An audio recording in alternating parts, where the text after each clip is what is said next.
কি গো, রান্না হয়নি এখনো? একটা দিন রান্না করতে বলেছি, সেটা এখনো করতে পারোনি। একদিন সেটা করতে পারোনি, আমি করবো। এতক্ষণ লাগবে না করতে? ওহ, তোমার হাতে চিংড়ির মালাইকারিটা যা সুন্দর খেতে হয় না, তো ওই জন্য তোমাকে তো আমি আর বলেছিলাম করলাম না। করতে, আমি রেসিপিটা আমি বলি। করলে তুমি খেতে পারতে? একটা হ্যাঁ, ভালো, পারতাম। তুমি খেলে হাত চেটে খাবো সবাই মিলে। না, আমার দরকার নেই, তুমি পারতা। তাহলে কি করে হয় রান্না, কি করে করছে? তাহলে কি পেঁয়াজ? হ্যাঁ, একটু সর্ষের তেলে গোটা গরম মশলা ফোড়ন দিয়েছি, আর পেঁয়াজ বাটা দিয়েছি। উপরেতে আর এদিকে মাছগুলো ভাজবো। বলেছিলাম মাছগুলো একটু নুন হলুদ মাখিয়ে রাখতে, সেটাও তো মাখাতে পারবো না। আমি তাহলে ওর মধ্যে দিয়ে নুনটা মাখিয়ে দেবো। হালকা ভেজে তুলে নেবো। আগে সবসময় মাছে নুন হলুদ মাখিয়ে রাখতে হয়। আর মাছটা যদি তেলে দিয়ে নুন হলুদ একসঙ্গে দিবি না, এটা কি আলু ভাজা হচ্ছে নাকি? মাছটা তো একটু ম্যারিনেট করতে হবে, নুনটা ঢুকতে হবে। আমি তো বেশিক্ষণ ভাজবো না। একটা মাছ আছে না, না, ওটা নেই না।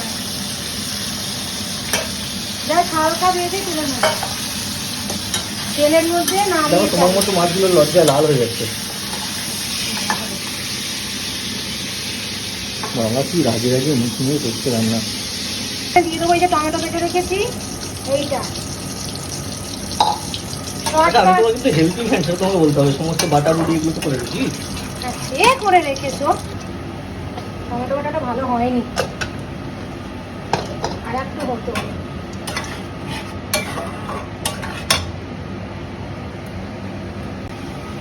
বেশি আদা রসুন বাটা নয়, অল্প একদম একটুখানি আদা রসুন বাটা দেবো।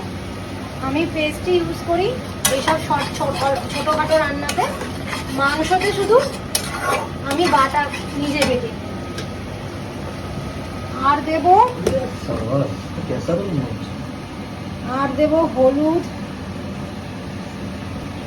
স্বাদ মতো লঙ্কা, ঝাল হয়ে যাবে না ওটা হবে না, জিরে, হাফ চামচ ধনে, গরম মশলা অল্প, আর কাশ্মীরি লঙ্কা লালের জন্য। ব্যাস কমপ্লিট। ব্যাস, মশলা দেওয়া কমপ্লিট। এবার ভেজে নিলে কমপ্লিট। এবার মশলাটা কষাবো। আর নুন আমি আগেই দিয়ে নিয়েছি।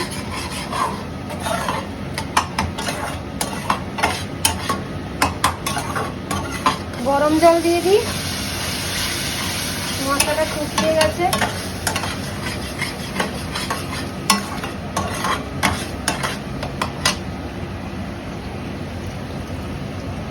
মশলাটা কষুক।